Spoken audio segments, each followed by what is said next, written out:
Welcome to the Earthworks podcast, where our team will share the jargon of carbon from many of our turf friends from the past 30 years. Hi, everybody. This is Joel Simmons, and this is another Earthworks podcast. And I'm very happy to have a friend, Tom Barry, who is at you're the grounds manager at Green Farms Academy in Westport, Connecticut. And you guys are right on the Connecticut Bay, the Atlantic Ocean, I guess, really. I mean, you guys really are in a pretty environmental area. And most importantly, Tom and I love to chat about guitars, and we'll do that later because I want to hear about this new guitar you just bought. But talk to me about Green Farms Academy a little bit, and then I'm going to go backwards and kind of get some of your background. You've got a pretty interesting background, but I understand you guys are as a school, you are celebrating 100 years this year, which is pretty cool. Yeah. So thank you for having me on, Joel. So I've been at Greens Farms for 12 years. It's a pre-K through 12 school, right in Westport, Connecticut, right on, like you said, right on the Long Island Sound. And it's about 45 acres that we maintain, ranging from natural grass. We have a couple natural grass fields. Now we have the 2 artificial turf fields. And it's they had some pretty sustainable initiatives even before I got here. The school was awarded the Green Ribbon Award for sustainable initiatives, including they have a large organic vegetable garden where they have a seed. Oh, that's cool. Yeah, they have this seed to table program. So the students in lower school get involved with growing the vegetables in the greenhouse. They plant them in the garden, and then they harvest and get involved with making something in the cafeteria, so they'll actually use it for eating, which is pretty. So everything that's being grown there is being used in the cafeteria? Yeah, for the most part. I mean, obviously there's some summer programs too that'll utilize it. Mostly it's during the spring and the fall, but yeah. And Are then you involved in the gardens at all, or as a grounds manager? Yeah, so I'm involved. I'm not the caretaker of the vegetable garden, but I definitely help out with irrigation and transporting all the plants and things like that. But there is a teacher in the lower school that's really heading the maintenance of that.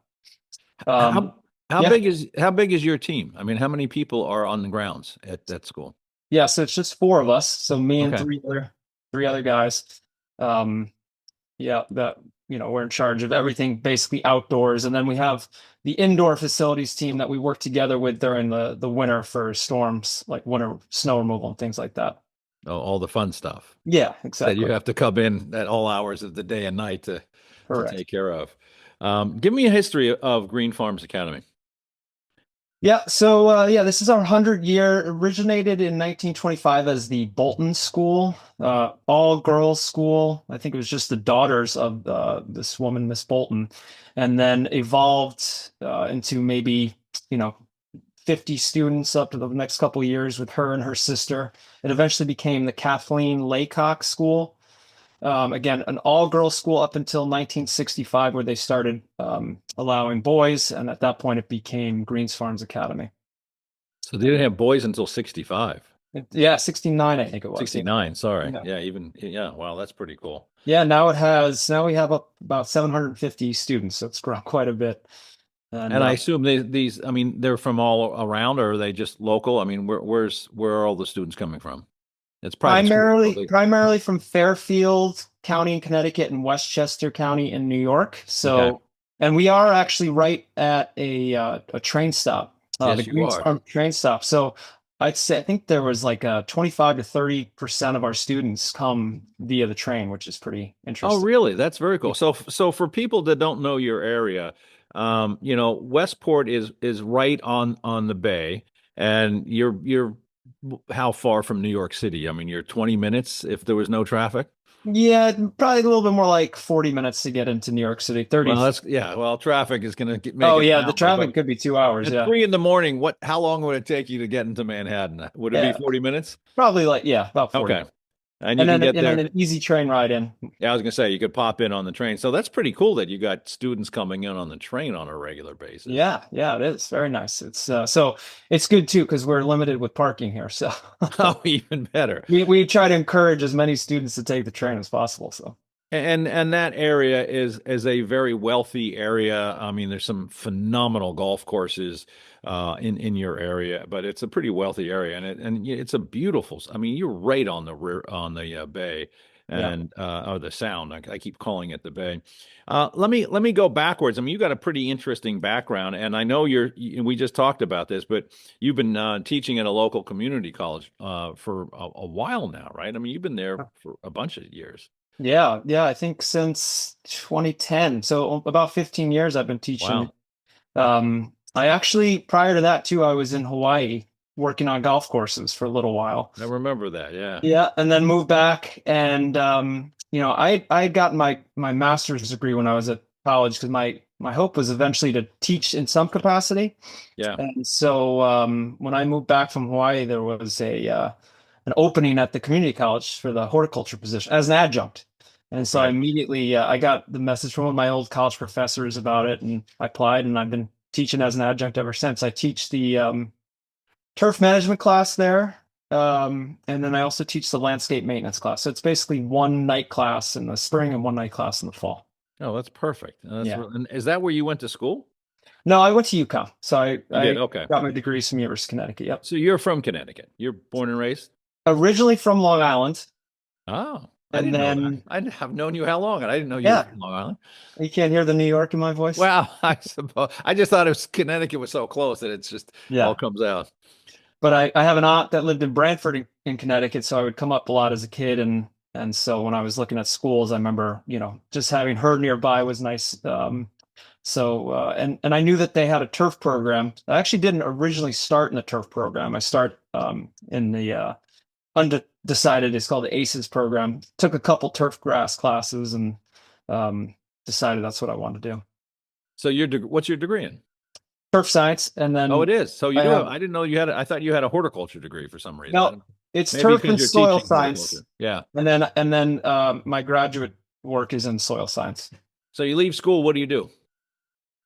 So I knew from a young age. I'd worked on a golf course since I was really young, local club down on Long Island, and I knew that I wanted to be in the golf industry. And in fact, I had always dreamed of working on a golf course in Hawaii. So I remember I was finishing up grad school, and John Kaminsky, he was an instructor at UConn at that time. He's now at Penn State. At Penn State, yeah. John's pretty well known at Penn State, yeah. Yeah, and I remember, I was kind of learning a lot from him at the time, and I told him that was my goal. So he really helped me with some applications. I found a job on TurfNet for a position out in Hawaii.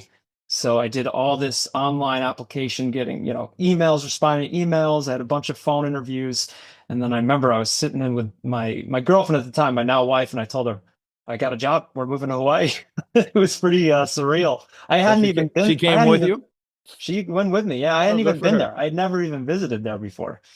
I just somehow in my mind knew I wanted to go work there for a little So you while. packed up, went 6,000 miles, and you're now in Hawaii. Yeah, that's it. Where on Hawaii were you? So I worked on the island of Maui. Okay, on Maui, yeah. I've never been to Hawaii. I have a funny story. I started at a golf course. At the time, it was called LER Maui Golf Club. That was the course that hired me. And I remember right when I had started, like a month in, there was the senior skins tournament out at the Wailea golf course, which is south of where I was. And I remember me and my wife, or my girlfriend at the time, now wife, we got free tickets to go, and we were following Arnold Palmer. He was playing with Jack Nicklaus. Oh, that's a shabby group. And I just remember like walking. I felt famous. Like, I mean, you're walking. As you should. In this beautiful golf course overlooking the ocean, watching Jack Nicklaus and Arnold Palmer. And I remember like me and my wife yelled something to Arnold, and he walked over, talked to us for a minute, shook our hands, he even like signed an autograph. And the guy who was driving his golf cart came over to us, pulled up next to us, and he goes, "You're related to Arnold?" And I look at him, I go, yeah, I'm related to Arnold. So he goes, "Hop in the cart, I'll give you a ride to the next tee." So me and my wife hop in the cart, and he's driving us around in Arnold Palmer's golf cart. And it turns out he's the superintendent of the golf course. Oh, you're kidding me. Yes. So he caught you in a lie is what you're telling Totally caught me in a lie. But fast forward 3 months later, he ends up looking for a new assistant and hires me, and I end up working with him. for the rest of the time I lived out in Hawaii. So did the lie ever have to come out? It did. It came out on the ride. I mean, after I told him, "Oh well, I'm." Oh, okay. So you fessed up fairly quickly. Good for you. He didn't seem to care too much. It was No, well, anybody would say, "Hey, if I get a ride in Arnold Palmer's golf cart, I'm going to tell him I'm his brother." For God's That's right. I don't blame you. How long were you in Hawaii? So we were there about 3 years. So the actual when we moved out, I kind of made an agreement with my wife. We'd go out for like a year, and then we'd see how we liked it, and we ended up being 3 years. And then once we got engaged, we wanted to get married. We moved back. And she's from back here. She's from Connecticut. Yeah, she's Connecticut. Okay, which is cool. Did you ever become a golf course superintendent? So I came back, and I started. I basically moved to Rhode Island for a little while. We wanted to be near the ocean still.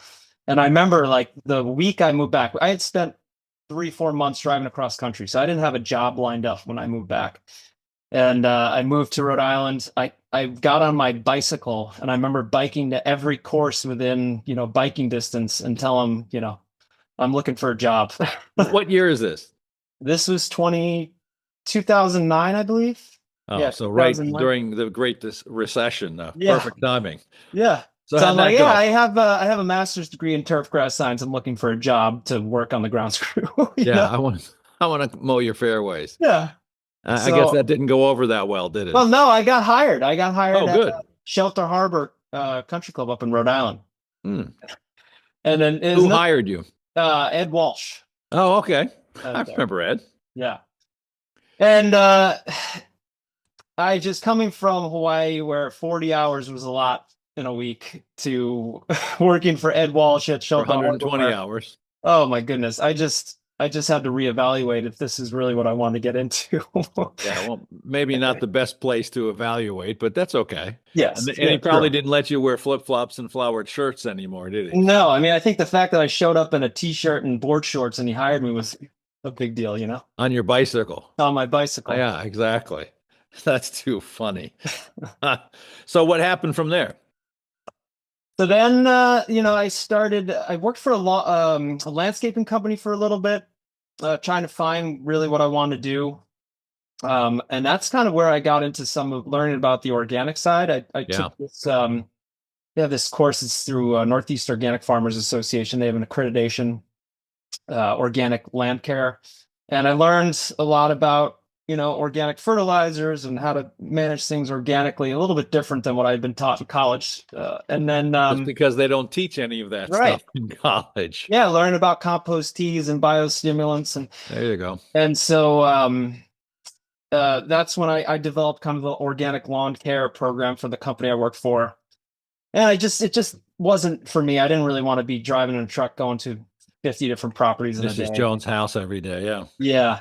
And so at that time, I had met a guy, Terry Driscoll. He worked for, he owned Reed Custom Soils, doing custom soil blends. And I started doing a little consulting for him and the company, where they would develop soil blends for golf courses and athletic fields. And I would just look at specs and I'd make recommendations, and we'd develop certain blends.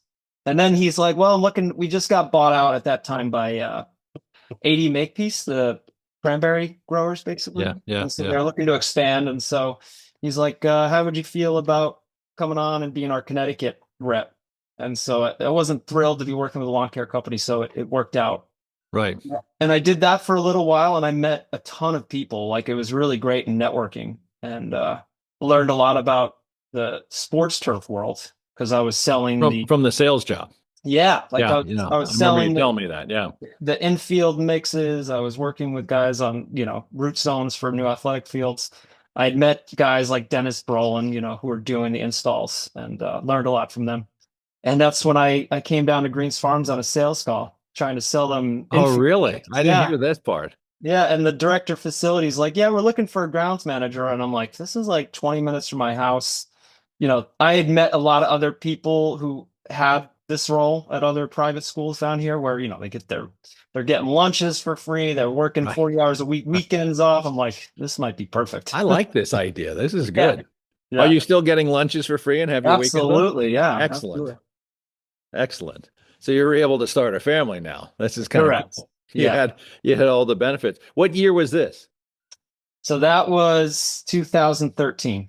So you've been working there since then. Yep, yep. Right So before my let's doctorate. talk about, so this is it's a school setting, and you've got, what did you tell me? You have 6 fields, Yep. 4 of which are grass. Hmm. And then you also have, let's come back to the sports stuff, but what's the work on the campus itself other than the athletic fields? So yeah, we're in charge of all the lawn areas, all the planting beds, all the hardscaped areas. And because in K through 8 in Connecticut, we're not allowed to use any pesticides. So we're Right. K through pre-K through 12, but we have K through 8 on the property, so we're not So allowed to use because of that, you can't use any control agents. any EPA registered pesticide. So we Oh, can okay. use what they're called 25B exempt products, which Right. basically they're naturally occurring organic products. So we do use some control products, but they have to be 25B exempt. Did you know about this before? I mean, did you know about those kind of products before you took this job? Or did Yeah, they, I because you were think like doing some of this in the lawn care side? correct. And I think Yeah. that training I had, I was doing the teaching at the time too. So I think that actually is probably why I had a leg up when I was applying for this position Oh, that's because cool. So when you're teaching, are you teaching biological soil management? I mean, organics and the whole 9 yards? Are they? I mean, I know I, one instructor in a turf program that tried that and got fired, but I won't talk about myself. But yeah, absolutely. I mean, I take a lot of notes when I come to your soil academy, so I can make sure I'm giving good information. Yeah, no, I absolutely talk about organics and biologics to the classes that I'm to teaching. this, what's the response to this from the students? I mean, and who are the students in your classes? Yeah. Are these working people that are looking maybe to change careers, or homeowners that just want to take a class? Who are the students in your classes? Yeah, it's I get such a wide I array bet. of students. It's a night class, so it's mostly kids that are not even kids. I mean, people that are working Adults, yeah, already. young adults, yeah, Yeah, and paying their own way, which is, that means they want to be there. yeah. So I have right now the turf class I'm teaching. There's only 9 students in it right now, but I have, 18-year-old kids straight out of BOAG schools up to, 60-year-olds who are retired and starting a second career. So there's What's the really, 60-year-old want to do with that? Do they want to work as a gardener, or I mean, what's yeah, their goal here? starting their own landscaping business, Really? wanting to just know how to take care of their property better. It is amazing the Yeah. different groups of people. And now that there's the cannabis stuff, there's a lot. You get a lot of that students that are interested in growing cannabis. There is. I don't even know what's the law in Connecticut. Are you legal? Connecticut's legal, yeah, yeah. Oh, so they're growing. Okay, that's Growing, yeah, interesting. yeah, It's funny. My next door neighbor, who is a dear friend, she is my landscaper, and she was a big time New York City lawyer, and just said, "I'm done," yeah, and loved horticulture and learned it. I mean, she and I sit in the porch, drink wine, and talk plants all the time, and she really, I mean, it's amazing to me how, I mean, I have a master's degree in this crap, and she knows more about it than I do. But yeah, she's also much smarter than I am. I mean, she was literally a big time lawyer. I was talking to a lot of folks at our golf course national conference, and technology has come in so much. These robotic mowers, and my first question was, well, what happens to the 60-year-olds that want to just cut fairways, for a couple days a week so they can get golfing privileges? That might go away. You never know, but I know, who yeah. knows? But it's kind of cool that you've got a pretty broad spectrum. So the 18-year-olds might end up becoming golf course superintendents or sports turf managers. Yeah, like I had so the I will admit that the interest in turf has been kind of waning over the years. Like it's hard for me to get 10 students. It kind of is echoing what's happening at UConn. I know that Yeah. All it's the programs. Look at them. yeah, All the programs in the country are either going away or reduced significantly. And that's why it's so hard for golf courses to find assistants. I mean, it's the hardest. And look what they're paying them now. I mean, you're seeing yeah, assistants pay getting well over $100,000. yeah, And it's a hell of a career if if we can yeah. get people in it. But yeah. So you're But seeing that even in the community college setting. yeah, and I mean, I've had a few students, some, that I've had one maybe 5, 6 years ago who went on to be, assistant across the street at Waterbury Country Club, and then he's moved on. I think he's a superintendent somewhere else. So there are a few that will get into Good. golf course. A lot of them, like to your point, a lot of them are already leaning towards the organic side, and Good. so they're really interested in that side of it. So Oh, it's not really hard to get them to buy into it. that's a great. I should start an organic fertilizer company. That would be a Yeah. brilliant idea, wouldn't it? Be kind of fun. It's funny because, 37 years ago when I started this, nobody was Right. talking about it. And we Yeah. were called every name that I can't even repeat in polite company. But now, I say this at my classes all the time at the academy. I don't think there's a golf course or probably even a sports complex in the country that doesn't have a product on the shelf that doesn't have something carbon based on it. Yeah. Right. So times are changing, and people like you and obviously me and other people that have, seen it and lived it and are, you can now teach it.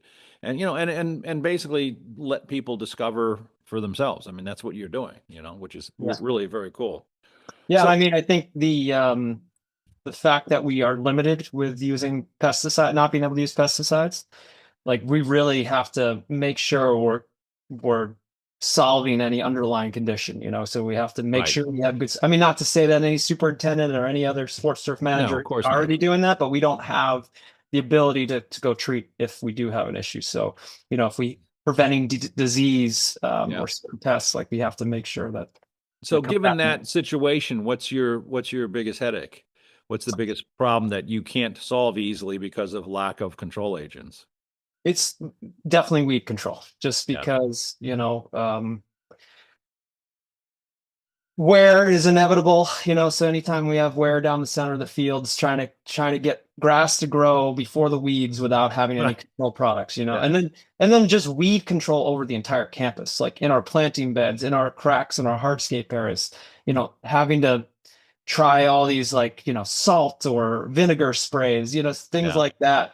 Or ultimately we end up just using a lot of like mechanical weed whacking and all those Yeah. things. It just takes more time. So it just creates sometimes a little bit more manual labor. I would think so. And and even things like the vinegar sprays, they actually kind of work, but then the whole place smells like an Italian salad. That's right. I mean, it's not a pleasant thing. I mean, I remember when I moved to the house I'm in now, I started doing that, and for days it smelled like a salad. Yeah, It's yeah, like, yeah. what the hell is that smell? It's Oh worse yeah. than putting out 545, I mean, the chicken shit smelled a lot better than the salad dressing on the pavement. So, Yeah, uh, we have to make sure that we're doing that when students aren't around, or at least my headmaster, because he can at least smell Yeah, it. well, that's always been a battle anytime anything stinks like that. Of the 45 acres, how many of those acres are actually in planting, in grass or landscape? I would say, I don't know exactly off the top of my head, but it'd probably be somewhere around 25 acres or so. Oh, so you still have a lot of acreage, and so by July, you got to be throwing your hands up about weeds. I can't imagine you're not battling weeds by middle of Yeah. August. Yeah, and I shouldn't say 25 alt turf. I mean, we have a bunch of areas that we've converted Yeah, to pollinator areas, or cool. meadow areas, where we planted native grasses and some different perennials in. Um, we deal with weeds there. It's just a little different. Like there's a little bit of a different expectation where there's going to be weeds, Yeah. and That was my next especially question. Is the expectations different knowing that you are hand tied to a great extent? it's a good question. I think first of all, there's very high expectations just I being would think Fairfield so. County, Yeah. but I Knowing where wouldn't. you are and your clientele group, you probably have very high expectations. Yeah, yeah. So the expectations are high. I definitely think that, there has to be some educating of the community so that they understand. And I don't think a lot of them even had known that we were under restrictions for pesticides. So, I used Mm, to write a blog. It hasn't been as much recently, but early on in my days, educating about, you're pesticide free, because there'd be questions if we go out with a sprayer and things like that. So again, I think there is also definitely a different level of expectation because there is that knowledge out there now. yeah, I would think And it so. isn't a golf course, so I think that we put a lot of attention into the athletic fields. we put a lot of cultural, we invest quite a bit of our budget into the fields. And then as we get a little bit further away from campus and some of these more naturalized areas, we don't spend as much in those areas. We don't have to put as much attention into the weed care in those areas. How much attention do you guys take on just horticulture? I mean, the flowers and the horticulture surroundings on property. Is that a big part of the project? Yeah, I'd say I equal amount of time on the horticulture as I am Oh, really? Good. the grass. Like I said, I have a passion for the turf care. That's what I went to school for, but I love doing the planting, the tree care just as much, if not even more at times. Like Yeah. I was listening to one of your podcasts. I think it was Ed Olson one. He was talking about the inventory, the tree inventory. Yeah. And we did a tree inventory on our campus a few years ago. We had a large limb fall on a big tree on our playground, and it fell down on our swing set, and there was luckily no one was hurt, no one was around. It was the middle of summer. But I remember my CFO at the time asked, "What are we doing to prevent, mitigating risk?" Yeah. And I Good said, question. we're walking around a couple times a year with my arborist. We're looking at the trees and we're, seeing if there's any decay. And so at that point, my arborist said they do this inventory where they can, do different levels of assessment on each tree, and if a tree is considered to be a higher risk, they can increase the amount of assessments. And so we did that the first year, and now we continue to update that every year. But I use that to determine if there's work. Like if a tree is considered a high risk tree, number one, should it be cut down? Or if you want to try to save it, what are the different things that need to go into saving it? Like putting in cables or doing reduction pruning or fertilizations, different things like that. Is it easy for you to take trees down on that property?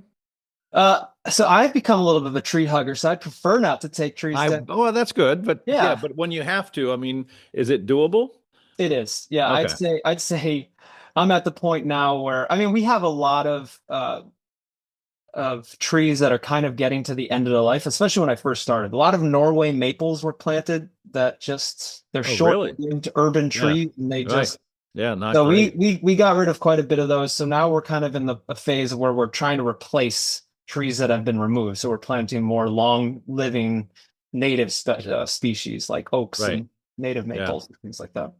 What's the clientele expectation from a environmental standpoint? Do you have a lot of tree huggers that are parents at the property? I mean, do you get a lot of interaction with parents?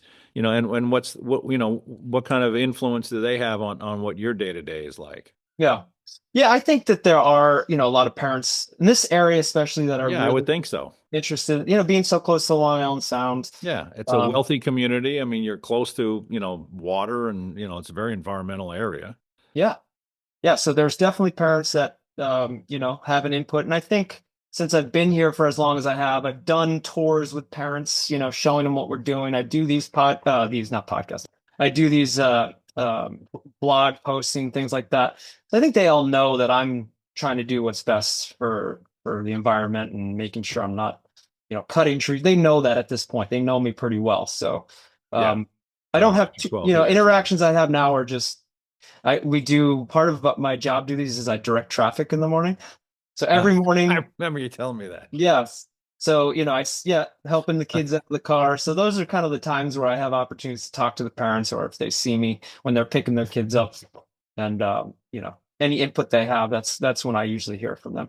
Are they as bad as golf course members in terms of being able to tell you that you're not doing your job right because they're the most expert in horticulture and turf management? I mean, you get that kind of stuff. I feel Good. like I don't want to tell everyone, but I feel like these are like the best jobs, like where, my expectations are set by me. It's not set by anyone else. So like, Perfect. I'm the one who's pushing me to do more. It's not really coming from anyone else. Yeah. There are high expectations. I have high expectations for my team and what the facility looks like, but I don't really hear about it from anyone more than, what I would expect from myself. Yeah. Right? How long has the team been together? I mean, is it hard for you to hold people, and is it hard for you to find people to do what you're doing? So there's me and three others. We have one gentleman that's been here before my time, so he's been here about 25 years, and then the other two have been about the past 5, 6, 7 years, something like that. Um, That's good. and That's very this is good. by far the best team I've ever had. Yeah. Um, the we have, it's very eclectic, very like wide range of people that I work with, but it seems to work. They all want to be here. They all put a lot of pride into the work that they Yeah. do. So that makes, there's no, like, I don't need to motivate them. They're already wanting to do what's right. So I just Oh, have to that's kind of beautiful. lead them. Yeah. But how many of them are musicians? That's just me, unfortunately. I Oh, know that's too bad. maybe You got to the learn right how to that hire correctly, dude. I'm telling you, you got to hire the right people for your team so that the band can continue on. maybe then That's I'd the have my Earthworks guitar in model. the trailer, right? Exactly. You should always have a guitar. I think in my office there's three guitars. I just showed you. I think I have five in here, but and I'm not even a good guitar player. I just like to collect things. Anyway, you said something which I think is very relevant to our industry. Your type of job is really sought after. I mean, I can't tell you how, I mean, my life, traveling all over the country, talking to golf course people and sports people, but I can't tell you how many, times I have a guy come up to me and say, man, I'd love to get like a job down at Green Farms Academy. And that would be the lifestyle that I want to have. I mean, is it as sought after? I mean, is the reputation hold up to it? I mean, not that I want you to tell people to come and take your job, Yeah. obviously, but it sounds like a great gig. I mean, it just sounds like it's fun. I mean, it's rewarding. Yeah. You're able to see things and accomplish things, and is it as good as it appears to be?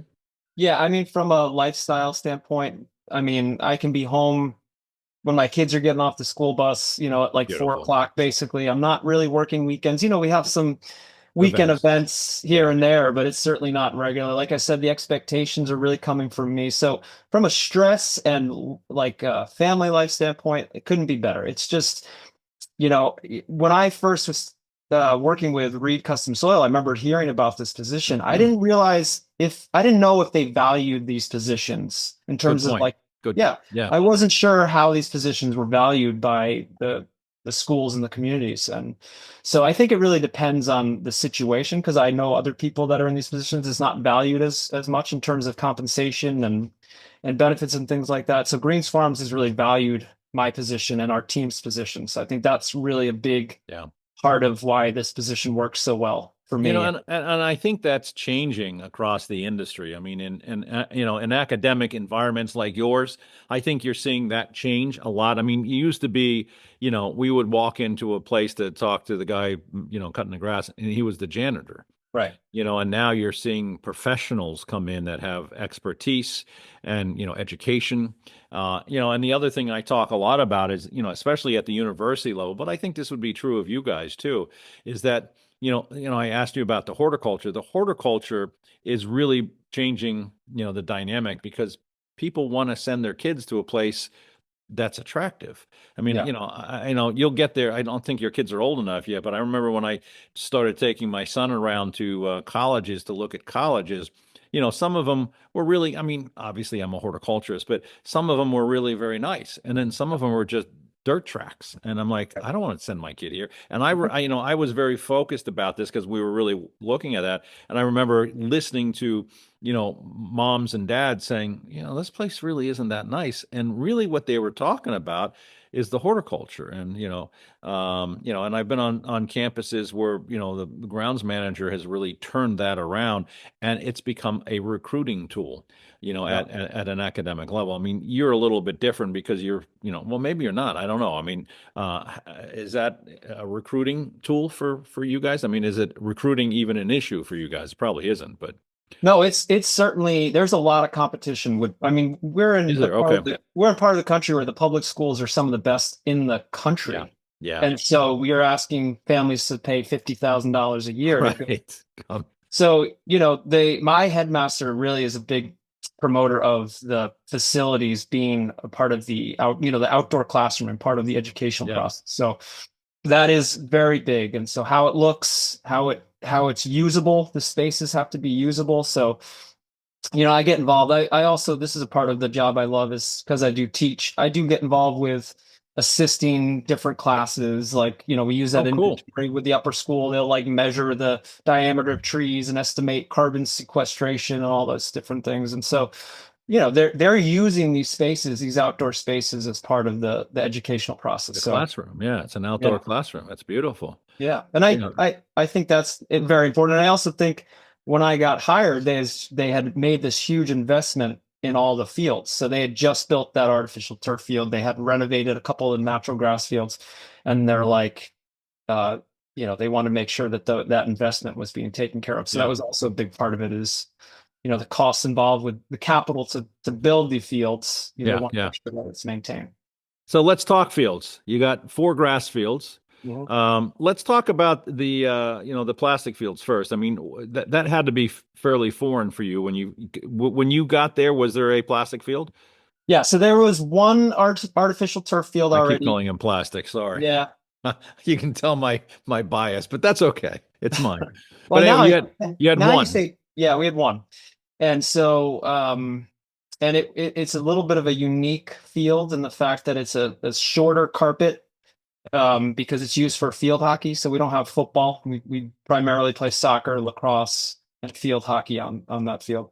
Okay. And so it's sand and then an infill. And the school had elected, this is even prior to my time, going back to the fact that the sustainable initiatives, that they didn't want to use the crumb rubber because of the concerns over the health effects of crumb rubber at that time. Right. Yeah. And so they decided to go with this alternative called TPE, which is a thermoplastic elastomer. And because there was less weight, since it was a shorter carpet, as a ballast, they didn't use as much sand. The When field you say shorter, you're talking about the depth? the length of the fibers. Oh, the fiber. Oh, okay. Oh, I see. I'm sorry. Okay. Right. And so you're only having, I might not be 100% right. I think you only have like a 3/4 inch reveal. Gotcha. Right. So then the rest is infill. You have the sand and then the infill. Gotcha. So they weren't able to put as much in since the fibers weren't as long. Right. And so what started happening, we also had a shock pad underneath it. The carpet started shrinking. And so when I first got there, the carpet was coming off of the concrete curbing. And you had like spots where there was 6 inches of just the base. Really? It was gravel that big showing. of a shrink. Oh yeah. Wow. And so they came in and they added a new border to the outside, and then after that happened, we started having more issues with that. The shrinking, it just continued to happen. So they felt they needed to add more sand, so weigh it down. So we went in, added more sand On the top? Or on the top. Yeah. So they added more sand. And then what started happening, they added sand and then more infill. And then what started happening was, it was the summertime, we started finding that infill was melting. And so like I was going out in the summer doing my grooming, with the cart and pulling the machine, and I was getting it caking up on the tires. And then the athletes were coming in and it was getting stuck to their cleats. Oh my God. I mean, that had to affect their playability. Oh, totally. And then that stuff would get down in the backing and it was affecting drainage. So it was just a disaster. So they had to come in and basically vacuum out all the infill and replace it. We ended up getting to the point where that field needed to be replaced. And so the vendor we worked with did a very good job. It was a unique field, so this is a learning process for them. But they did a great job following through and making sure that they took care of us. And so we ended up replacing that field. And at that time, we had a parent that was wanting us to host the New England tournaments for field hockey. And field hockey in our division, our conference, needs to be played on artificial turf. So really? Yeah. So in order for us to host New England, they wanted to have a second turf. Yeah. And so that's about 5 years ago, the second one. And it predominantly does get used for field hockey. So one's mostly for lacrosse and some soccer, and the other one's mostly for field hockey. Are they the same types of fields? Are they both identical fields? Identically built. Yeah. Yeah.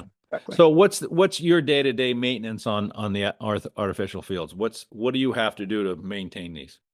So we're blowing the fields off pretty regularly. Yeah. Removing any leaves and things like that. That's pretty much the regular. We go in, I'd say once every other week, and we have a couple super sacks of that infill. We still use a TP. It's a different, better. So you're not using crumb rubber on either. Still aren't using crumb rubber. Yeah. So we have super sacks, and we take buckets full, and we fill in the high wear areas, goal mouths, side corner kicks, things like that. And then once a month, we have this machine that's essentially like a vacuum cleaner. Mm-hmm. It brushes it first, so it kind of moves the infill around, and then it sucks up any loose debris. And it doesn't suck up the TPE? It does, and then it filters the TPE back through. It's almost like a cool. screen on it. So it catches okay. it all up there, but it filters it through. Doesn't do a great job. You do pick up TPE, you got to kind of shake it out and get the garbage out. But it's like a vacuum for the fields. It really makes them look nice. So we do that about once a month. Was that machine built for that system, for that type of field? Oh, I didn't. It's a Wiedemann. I forget it's a turf groomer or something like that. Right. Yeah, that's pretty popular on the golf side. Yeah. Do you have to do any kind of disinfecting? We do not. From my understanding, is being an outdoor field, exposed to the UV, you don't really have issues with that. I will say that we do testing though, and I know that there's times of years where it does get too hard, like it freezes in the winter, it gets hot in the summer. It doesn't get as hot as a crumb rubber field because it's a green infill versus the black. Not black, yeah. But some of those fields. My son was in band, and I remember, they would have those fancy little band shoes, and they would literally melt their shoes. Those fields would get so hot in the heat of the, in the Northeast summers. But do you have any pushback from any of the parents on having artificial fields, or is it everybody's pretty much excited about it? Yeah, I mean, because sports really is it's big here, it is big. Competitive sports. Yeah. Field hockey, lacrosse, they're very big programs. We do a lot of camps, summer camps here all throughout the summer. We're going to have outside user groups coming and using these fields. So the demand for that, for those artificial fields is there. And so for the most part, I mean, you have some parents that, don't like the artificial as much, but the athletes, especially for the field hockey, really prefer to play on the artificial turf. I've watched field hockey played on natural grass because they begrudgingly have to play, like the lower levels have to play on our natural grass field, which is a great field. We mow it down to an inch. It is beautiful during the season. It's a much slower paced sport. So the ball's rolling a lot faster. Yes. On the artificial. Yeah, that makes sense. This is probably a very stupid question, but I'll ask it anyway because I like to prove my stupidity. Is field hockey still only women? Yes. Yeah. Okay. Yeah, that's kind of it's funny because I always thought it would be a cool sport. I played lacrosse when I was a kid, and soccer, but I always thought field hockey would be kind of fun. Like kind of like when I played lacrosse, I played in Philadelphia area where it was mostly prep schools that played, and the local schools like I was in, it was just football players that took a stick and hit you over the head with it. I thought the field hockey stick would be a lot more fun to hit somebody over the head with, but that's just my own. Let's talk. Go ahead. I was just going to say, I know about as much as how to line the field. That's about it. That's all you need to know. Yeah. Let's talk about the good stuff, though. So you got 4 grass fields. So is it all soil? Do you have any sand? I mean, talk about those 4 fields. Are they all built the same time? Are they all next to each other? I don't remember even. So we have one multi-purpose field. It's kind of more of like the JV practice field. And then we have a couple fields out back beyond the turf fields, which is basically where our baseball, softball field, and then we have a soccer field out there as well. So. Yeah, I remember that. And so the softball field got relocated during maybe about 6-7 years ago. They put in a new parking area. They put a new building, which was just a big building for squash courts. They built these 8 squash courts, which is a big deal at our school. Yeah. Oh, really? Yeah. So the students are playing squash? Yeah. I guess cool. Helps get. You have pickleball yet? We do line our tennis courts for pickleball. Yeah. Okay. So that's mostly the parents. You're modern school there. That's cool. Yep. So when we moved the softball field, we rebuilt it with the intentions of using the outfield for field hockey in the fall, and getting back to the point of they want to be on artificial over natural grass. We built it as if they were going to use this as their field, the varsity team. So we built it. We took the soil that we had there. We brought in a bunch of sand and we amended it. We blended it on site. We were doing testing at the time to get the ideal ratios. And we seeded it with low mow blue cultivars. We don't have real mowers, so the idea was we get as low as we could with our rotary mowers. So that's the only one that's been a modified soil, basically. That one field. All the others are native soil, which tends to be a silty loam soil. That's your native soil, right? Yeah, Yeah. you're right there on the water, so that would Yep. make sense. Is that one field different still? I mean, Absolutely. Yep. okay, so you're managing it different, it's reacting differently, it's doing different things. Yeah. Yeah. I mean, we went through a little bit of the growing challenges of having low organic because we added so much sand in. Yeah, of But at course. that time we were working with Renovate Plus and a bunch of Earthworks products, and so we've gotten to the I point heard where, that works.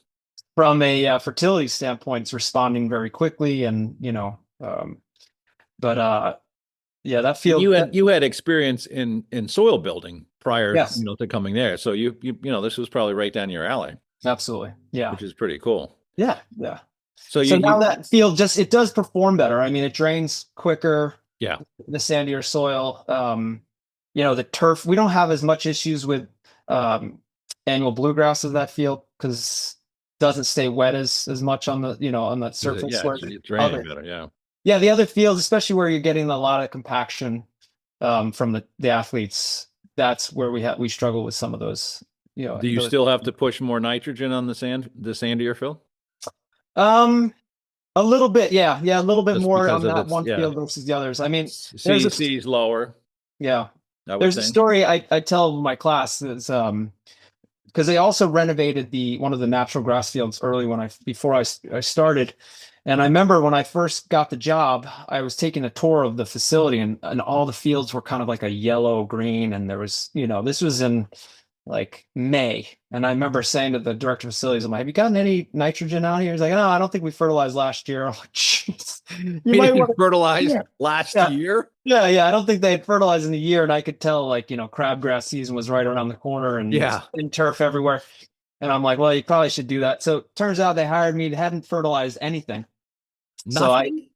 so the first thing I did is I called Chris Neal with Tom Irwin, Tom Irwin, yeah. and we got an application of 5-4-5 out on all the fields, and two fields side by side. So the old softball field, which was an old native soil, had been there for 50 years, and then the new field they had just renovated. They, put drainage in, they regraded it, put sod on top of it. So I made the same application of both fields. And within a couple days, you could see the old fields responding immediately, like Yeah. greened up, started growing. And then that new field, there was like no response. And I remember calling Chris, like, what's going on? Why would it work so well? And we started, doing some probing, and the soil on that renovated field was like a brick. There was no aeration in there at all, no porosity at all. There was no earthworm, nothing going on, Yeah. from a biological standpoint. So Mother Nature wasn't on your side there, was was she? not. In fact, before I started, they knew they had issues with drainage, and they had Yeah. overly compact. They didn't have a field builder build the field. They had a soil scientist recommend that they spread earthworms. So they actually, this is before Really? yeah. So they had basically a night where they went out and they bought all these earthworms. They're throwing earthworms out onto the field. You were there at the time, or was I this wasn't. before? No, this is No, before okay. my time. This is right after they had built the fields. And I remember my athletic director at that time, she told me, yeah, she was involved in this. They were throwing earthworms out there, driving around drinking tequila, I think.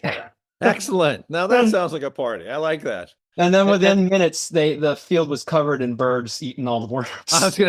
I was just gonna say, there's either a bunch of dead worms or a bunch of birds. Yeah, So exactly. that's so funny. I have never heard that. I never heard that as a practice. I mean, it doesn't make any sense. Yeah. You must have learned an awful lot though when you went through that. I mean, that had to be a pretty eye opener for you, right? Yeah, absolutely. I mean, just to see how, and then obviously we had to increase our organic carbon fertility just to start building that You have soil to up. get that. Yeah. But we got to a point where they both responded the same way after, How long did it take to get to even? I'd say about 5 years. Did it really? It took you that Yeah. long? So it was Three, bad. 3 to 5 years where it was like, I mean, we could get as low as 2 applications on that one field where, it would continue Yeah, to I grow. can imagine. I don't mean to put you on the spot, but do you remember the actual soil chemistry on that other field? Was it the soil test data? Was it bad? Yeah, it was pretty bad. Yeah. Yeah. On the new renovated field you're talking about? The one that was the one they put the earthworms on. Yeah, it was. I remember like the saturated paste too, like the difference Yeah. between what was there and what was actually being available was Right. Well, there's no biology. You're not Yeah, going to get any right. mobility, Yeah. you know. That's exactly what you take to your class and teach. Yeah. That's soils 101 right there.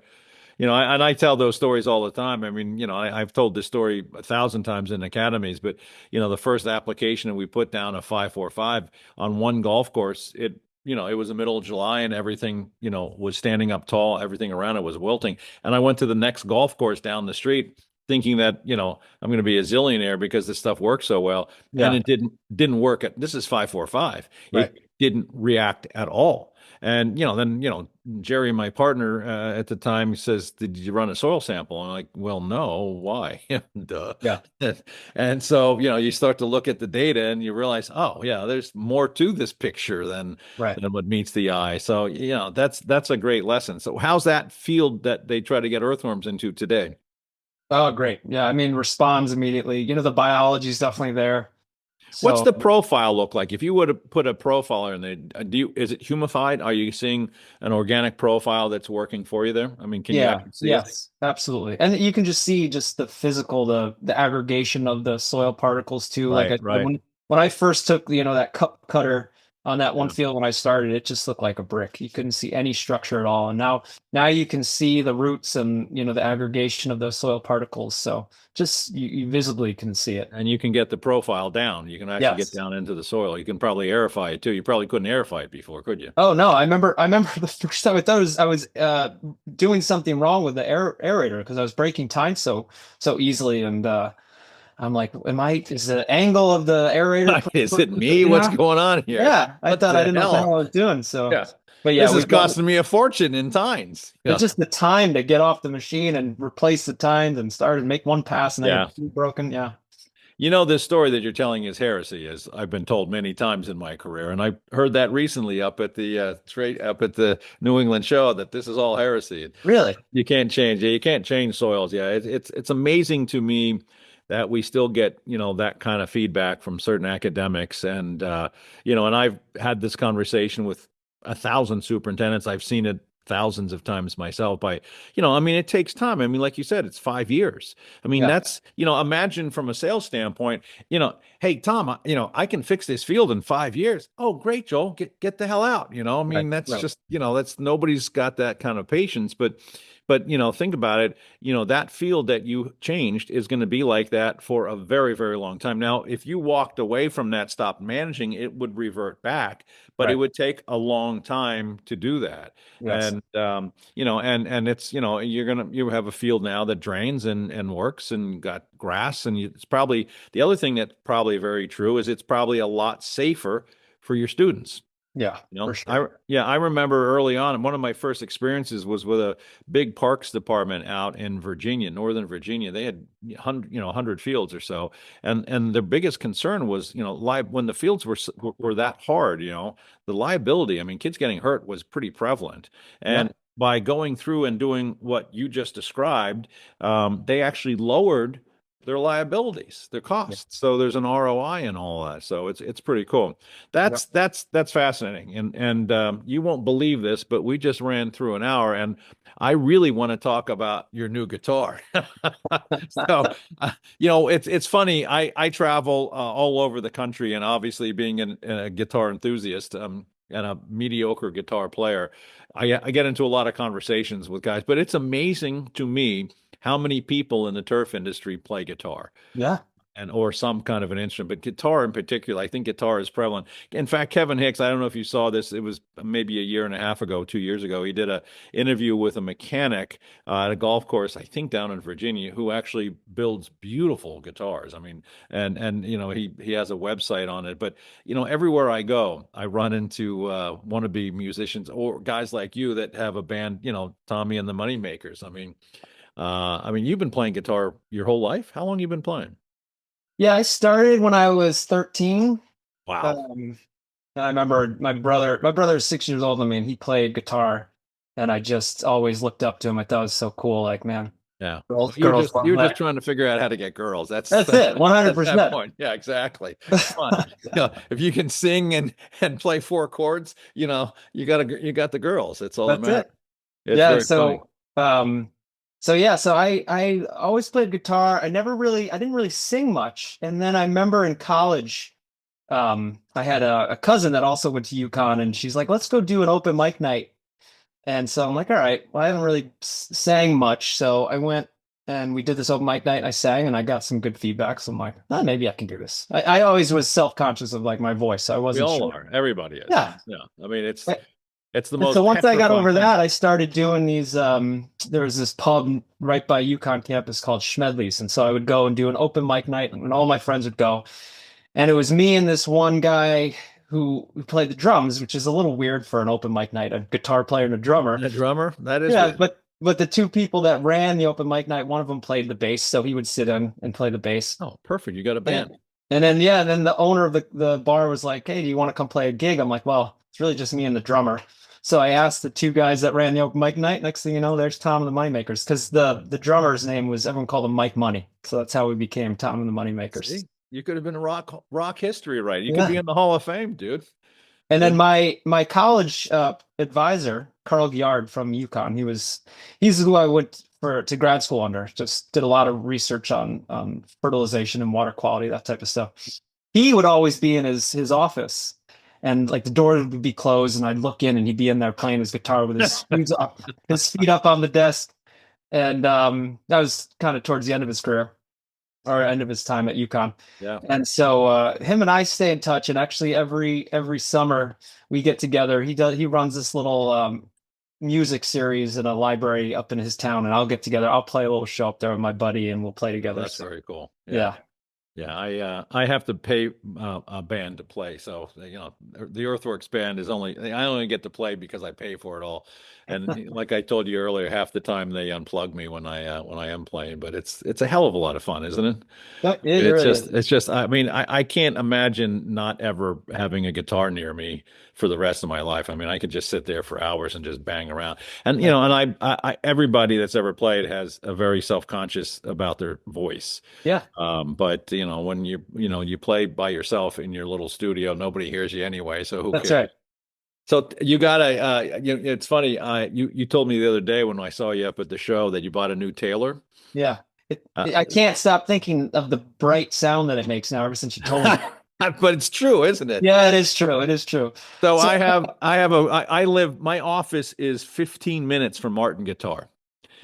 Which is actually very cool. And this Christmas, after the Christmas party, I took a majority of the band over to Martin. We did a tour, and it was very cool. If you ever come down, we'll go do that. I mean, it'd be kind of a fun afternoon if you can get away. But to see, Martin Guitar and the history, and it's a wonderful tour. But yeah, they're big and bassy, and then so my best friend had a very, very nice Taylor, and I play a Martin, and it's radically different. So we switch guitars all the time, and we're like, and he's like, oh, this is so cool, so dark, and I'm like, oh, this is so cool, it's so bright and bouncy. Yeah. It's like it really is very cool. So right. And of course, none of this has anything to do with turf, but but like I said, you get around this industry, and it's amazing how many folks in our industry are wannabe guitar players or Tommy and the Moneymakers. I mean, it's even better. So well, I had the same guitar. I actually bought it in college before I started playing gigs, thinking I'll never play gigs. So I bought an straight acoustic guitar. Yeah. And I've had that same guitar, and all this time when I was playing those gigs, like I'd be borrowing a buddy's acoustic electric. Yeah. Or I'd be using a one of those what do you call it? Pickups that you put in there. So I was always that's my first guitar, and I put a pickup in it. It's not good. No, it doesn't sound good. So for years, I've been saying I'm going to buy myself an acoustic electric, and I told my wife this year, I'm like, if I'm teaching this turf class, because it's 50-50 whether it runs, I'm buying myself a new one. So good for you. And I think it's a great guitar. I mean, I love the sound, and I mean, don't get hung up on the brightness. I mean, the brightness is really a positive thing, because it's bouncy and fun, and it's got a beautiful sound. Yeah. And if it's a built-in electric, now you can hook it up to an amp, and I assume you're gigging with that guitar. Yeah, Porch Fest, right? Didn't you say you do? Yeah, Porch come Fest? down, man. Yeah, All Porch Fest is and you got Porch Fest in Connecticut, right? Yeah, Porch Fest is great. So we're going to play Porch. I hope we're going to play Porch Fest not only here. We played on my porch. I live in an old Victorian, and we play here. And then we're going to Easton, where the office is. We're going to try to set up the band over there a weekend before, because we just like playing. I mean, it's addicting as hell, man. It's just really like, is. I agree. You play for 4 hours, and I'm like, I don't want to stop. Why do we have to stop? That's why it'd be dangerous to have my guitar here. I mean, my guys would be all working, wondering what the hell I'm doing. Yeah, well, that's all right. It's good for your mind. I mean, think about it. What you're doing on the guitar is very important for the brain to keep it all focused, so that when you get back into into the turf management and the horticulture, you're ready to roll. So I like it. Anyway, Tom, always a pleasure. It's always fun catching up with you. One of these days, maybe next time I come through, I'll throw the guitar in the back and we can sit around and play a couple 3 chords together and have some fun. I would love to be able to do that. That would be a blast for me, as long as you don't mind, having me a half a step behind you and everything. One of these days, my timing will actually come to fruition. But anyway, thank you so much for your time. Thank you for your support all these years, your friendship, and the chance to talk guitars. And folks, if you're not a subscriber to the Earthworks podcast, please do, so we can tell you that we got some cool people coming on the podcast. Best of luck, my friend. Enjoy the spring. Now it's about to pop. Are you seeing daffodils yet? Yeah, we're starting to see all that. Yeah, it's great. Yeah, I saw my first real clump of daffodils this morning. So grass just greened up too after this rain we got this weekend. It's just. Have you cut grass yet? Not yet. Hopefully won't next be week. long. Yeah. And here we are, the beginning of it all. So good luck to you, my friend. All right. Thanks a lot, Joel. Take care.